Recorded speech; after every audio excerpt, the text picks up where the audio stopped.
Hello everybody, my name is Sir Galliard James True IV, or just Sir Galliard for short. For those of you who don't know me, I post medieval European style AI art pictures on my main Instagram profile.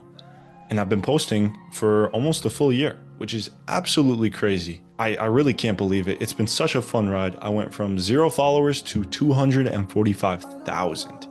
And I just want to say that I am incredibly thankful for each and every one of you.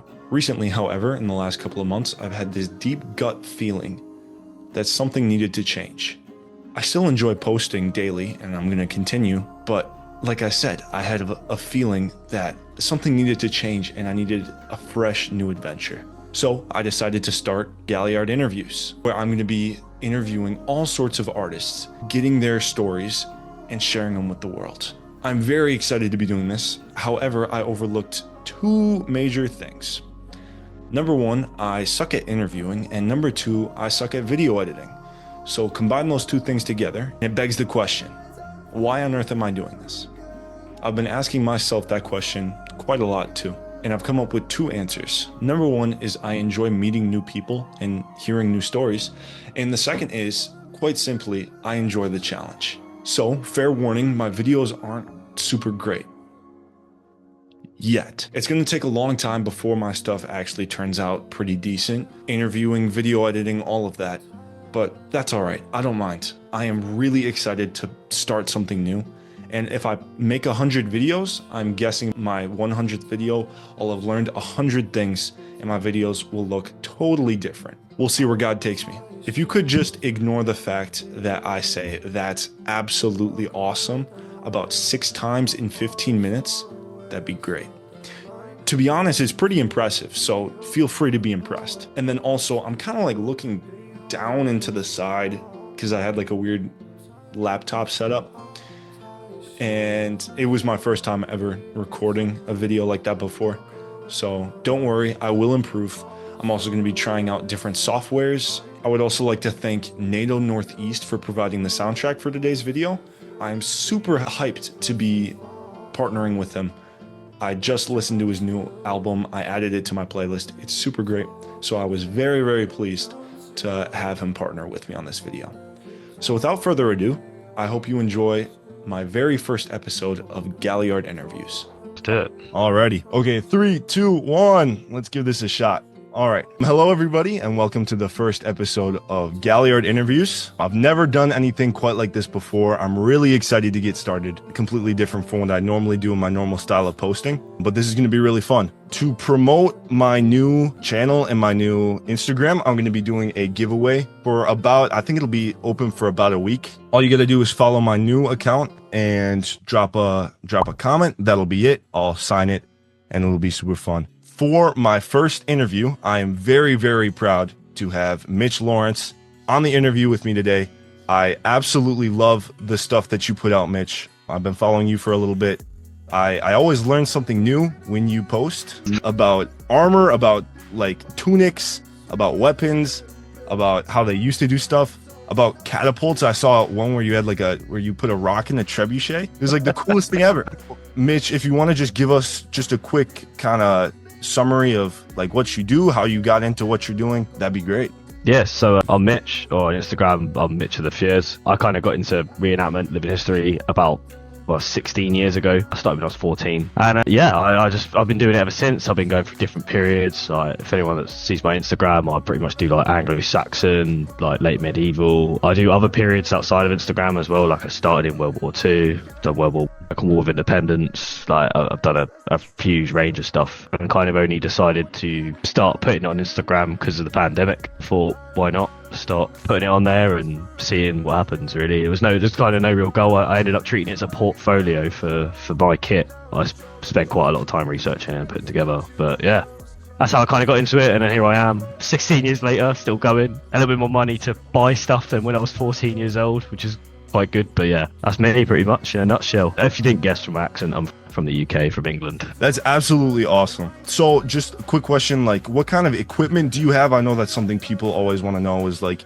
specific equipment? Like, what do you use? Just, yeah, that kind of stuff. Yeah, so I mean, like to take the photo, obviously my wife, she takes quite a lot of my photos, and we use a Canon 60D. So to be fair, not like the newest Canon either, but it's a pretty good camera. It does the job. We use an anamorphic lens actually for most of our shots. We kind of pretty much don't change the lens. That's crazy, but it seems to be a really flexible lens that can do quite a lot, and that's what we kind of stick with. And then we've got for some of the real shots and stuff, we use like a little gimbal, a tripod, and stuff like that. And you know, sometimes I use my iPhone for videos because it's a little bit easier. But now and then, all the main shots for like static shots are all kind of done on a 60D, and then all edited in Lightroom, which is a great tool. Really like the use of Lightroom. And That's absolutely awesome. I know nothing about like cameras or anything like that myself. I'm just trying to get into it, and it's like I've got no honestly, man, I don't even. I was like, right, I better remember what this is, because I was like, it's a Canon. I know that, but what number is it? Luckily, my wife actually told me, but I was like, yeah, cool, it's a camera. If it works, it works. If it works. Yeah. So speaking of your wife, you guys just got married, and congratulations for that. How did you meet your wife? I know you and your wife are kind of a team, or you have your own Instagrams and you both do a lot of photography. So kind of how did that all happen? So we actually met on Instagram, funny enough. Yeah, we met on there, and then we kind of, you know, and then we ended up getting together, obviously. And she was interested in the hobby anyway. I wanted to get into it, and then she kind of got into the hobby. And then it's kind of been like a thing, rather than me just going away and spending time away, she is as interested as well. I tell you what, makes birthday and Christmas presents absolutely brilliant, because I know exactly what to get her.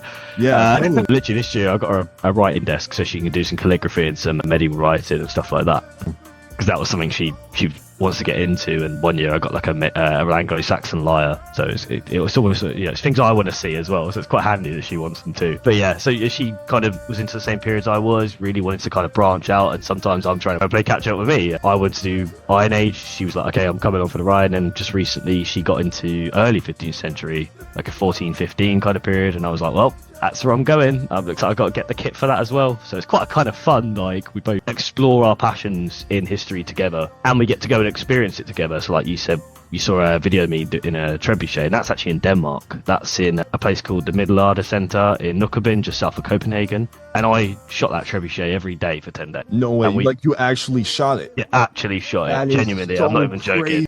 That is so crazy. I can't believe that. It's like every boy's dream. Oh, honestly, mate. Every day I got to squire for a joust. I got to walk in a trebuchet, you know, all that cool stuff. Like, this is like young Mitch's dream. If you told him, you know, 16 years ago, you're going to be shooting a trebuchet every day out in Denmark for 10 days, he'd be like, it's just insane. And it's great because you experience it for real. But yeah, and she comes along with me. You know, she does it too. She'll be there, like walking the wheels with me, or she'll be working on the brakes and stuff. And like it's nice. We kind of share that passion together, and I think it brings us closer together because it's something we're very passionate about. And even in our wedding, we put little inserts of that character. Like we got married in Headingham Castle, which is literally a 900-year-old Norman keep. So in terms of venues, it was. It does not get better than that. That is. It was pretty lucky, to be honest. That is so unbelievable. So going more into the kit, I've seen like a bunch of your posts. You've got so many different, like in every single post, you're wearing a different sort of outfit. So cool. You've got like a full knight's armor set. You've got a bunch of tunics. You've got like weapons. I saw that you even had a bow. So like, what is your favorite kit pieces? Like favorite pieces from all of your kits? That's hard. So for 15th century, it's got to be my harness. Like that was a passion project. I didn't make it. I wish I had the time to make it. It was actually made by Art of Steel out in Ukraine. Great armors. Like genuinely, Alexei, the head armorer, took massive care of my order and was making sure that every detail is correct. And it's based on an effigy. For those not familiar with effigies, in England, in churches, and also in Europe a little bit, but quite a lot in England, there's what's called alabaster effigies, and they're made of like a stone, and they're a carved figure of the individual that's in the tomb on top in their full armor. But it was done around the period that person passed away. So from what we know and from depictions, it's actually the closest representation of that period armor as we can ever get, which is crazy. And it's literally that's wild. I had no idea that's where they get armor designs from, or some at least. Yeah, quite a lot. I mean, because the art, you can tell a lot from art, but especially kind of English art, it can be sometimes in the period, it's quite basic and clunky. It's quite hard to tell like specific details. But on an effigy, you can pretty much, and the one I got mine based on is Sir John Cressy, Dodford Church in Northamptonshire in England. And I went up, I took a million photos of every angle possible, but I could see like the gilding and the engraving on the buckles. I could see the way that the folds on the skirt sit together. I could see where it's attached to the undergarment, like all those tiny details that art wouldn't tell me. It was almost like I had the person stood in front of me, but laid down, obviously. But I could really take in that and it makes it a lot easier for the armourer, because I could get all those different angles, and I videoed it and made sure that Alexei, when he was making it, had every angle possible. And that's where my armour comes. So that's what I mean. Like when it's my favourite piece, it's the piece that, when I had a lot of research behind it and I really took the time, and I kind of went for a harness and armor that not many people kind of see. I've got you've definitely probably seen them. I've got very odd pauldrons, very odd shoulders. Yeah, I would definitely say so. They very sit like, like American football pads pretty much, because they sit right on top of me. They're not big and bulky, and that's actually a style that I've not seen anyone else in before. So I was like, well, why not?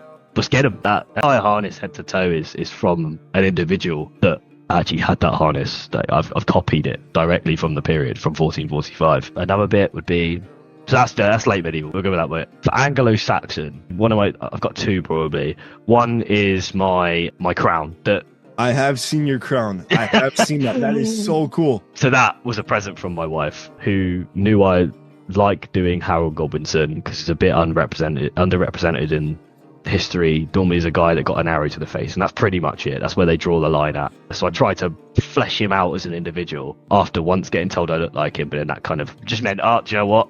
Let's do an impression of him. Why not? Oh yeah. Sorry, real quick, can you give us just a little brief description of like who he is? And so Harold Godwinson, or Howard, was the King of England. If anyone's ever heard of the Battle of Hastings, very, very famous battle in England. It was kind of the start of the Norman dynasty, where William the Conqueror came and invaded England. And Harold, in my eyes, rightly got the throne from a king that passed away.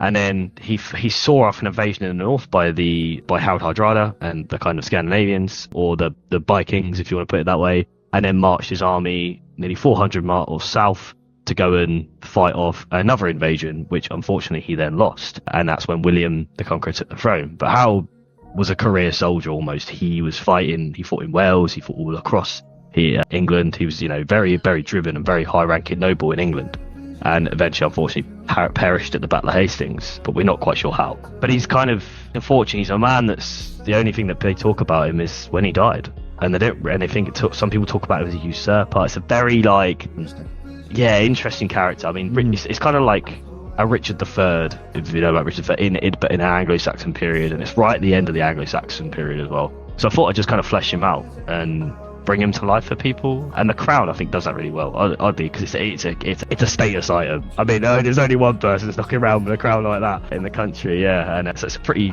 cool piece. And that's I was lucky my wife bought me that. And another one is probably it's a little detail. I've got another two. I'm sorry, I got another two. Oh no!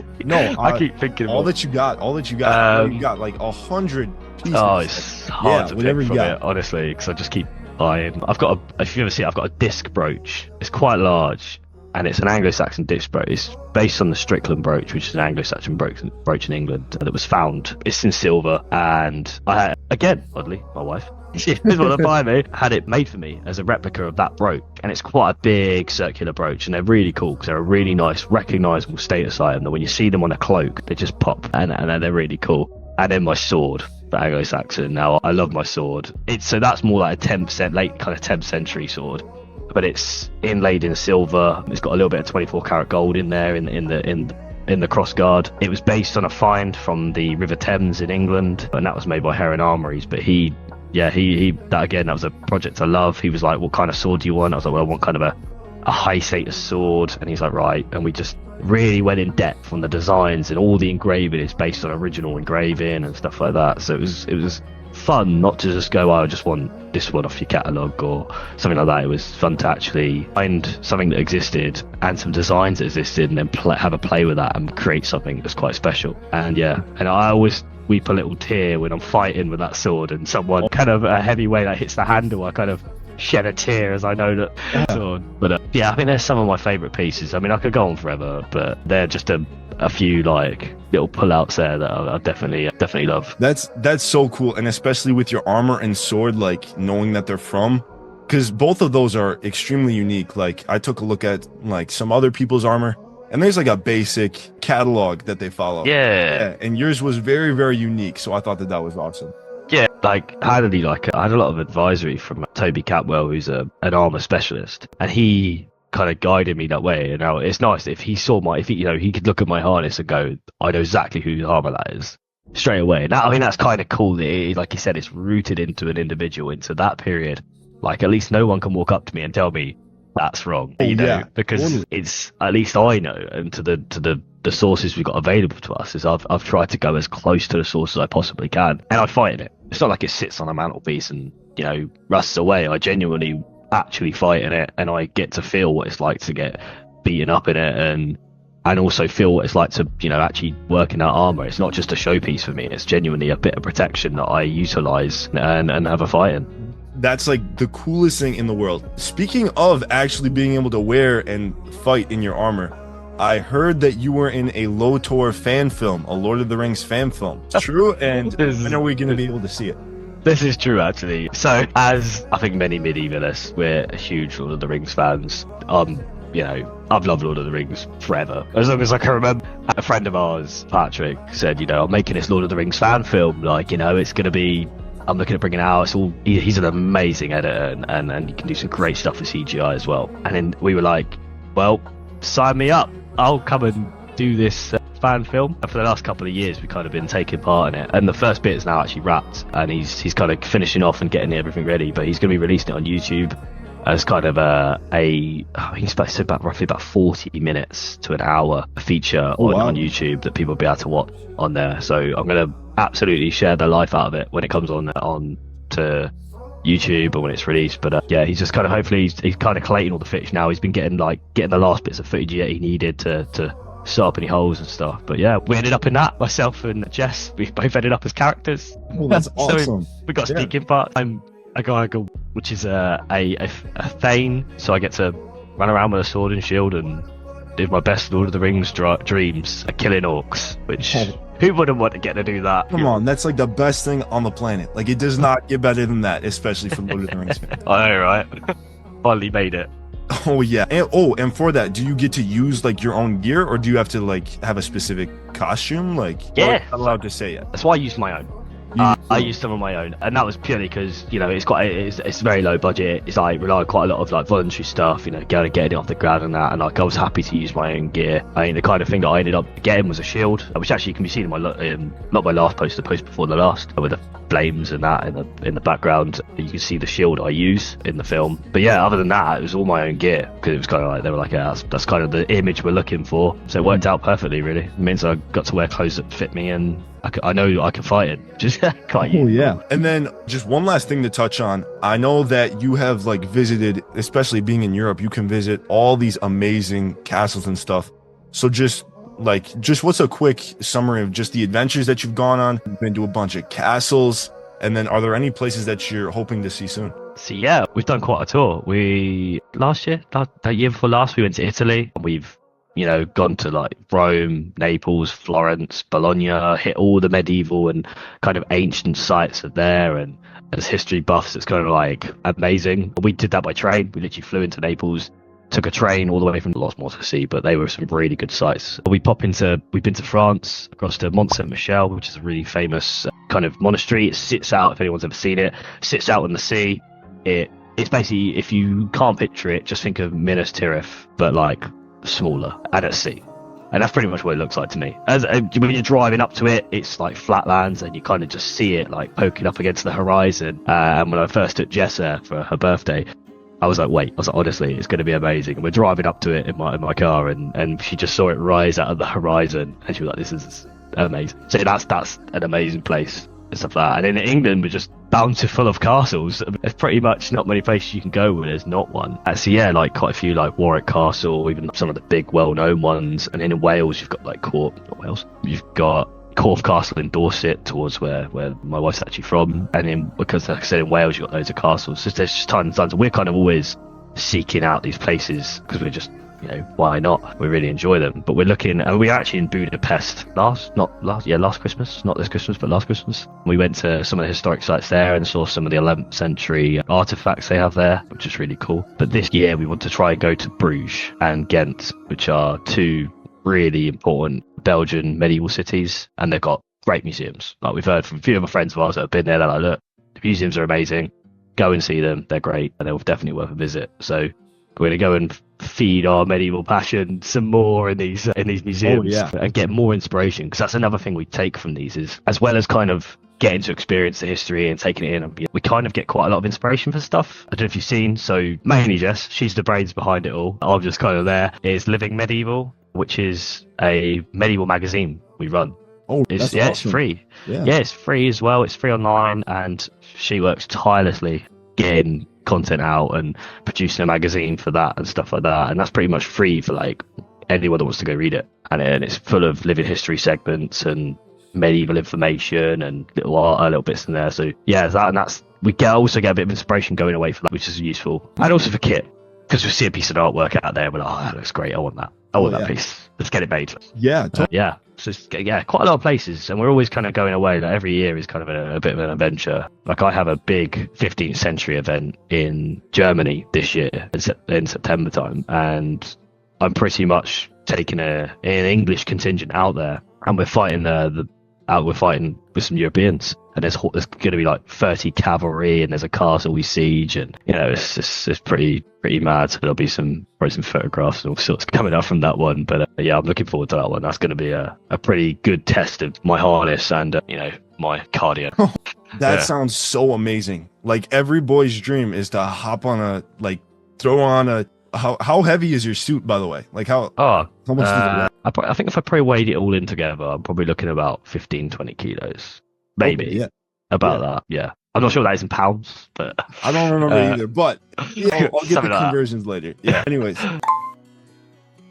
but that's the dream, to throw that on and to get like a sword. And especially when you've like made it all and helped with the process yourself of making it, it makes it so much more special. Yeah, definitely. I mean, Jess puts my armor on me. It's even brilliant. I don't actually have it because I don't have a squire. Just like willing to pop out of my armor box and go, you know what? Let's get it on. So she does the duty of putting. I think she knows how my armor goes on me better than I do. I just wear it, but she's like, I know exactly what bit this ties to and how that fits on, and what strap gets tied up to what hole. And me, I'm just like, that's too tight or that's too loose. And she's just like, be quiet, I'm putting your armor on. But she's pretty good at it and knows it better than me, luckily. Well, that's totally awesome. That's all I have for today. So, Mitch, I want to thank you so much for being my first interviewee. Learned so much. This is exactly what I was looking forward to, just learning. So I really appreciate what you do and what you put out. If you can send me the link, I'll plug the newsletter in the description. Brilliant. Thank you so much, man. Appreciate it. Cheers, mate. Yeah, thank you so much. Have a good rest of your day. And thank you very much. Absolutely no problem, mate. Cheers for having me. All right. See you, Mitch. See you, mate. So there it is. My first interview. It might not be the best on the planet, that's for sure, but it is a work in progress. And I'm very excited to be starting this new journey. I'm still trying to figure out the vibe I want my videos to have. Do I want them to be more classy? Do I want them to be more like funny? Do I want them to be more serious? I've got no idea. I'll definitely take your advice if you guys have any. I know that my editing skills are somewhat reminiscent of an 8th grade presentation slideshow. Once again, it's a work in progress. I'll be working with new websites and getting a new camera soon, hopefully, and learning more about like lighting. I don't know. In the end, hopefully my videos will end up looking a little bit more pristine. Also, I'm going to be starting a Patreon soon. I'm going to be setting that up. I don't really know how to set that up right now, but I'm going to work on it. My members of my Patreon will be able to see uncut videos and be able to choose who my next interviewee is going to be, and then also have discussions as well. So until then, I want to thank you guys for being a part of this new work in progress adventure. I'm very excited to be doing this. I don't really have a catchphrase for the end of my videos yet. Also going to work on that as well. If you guys have any thoughts, you can feel free to let me know.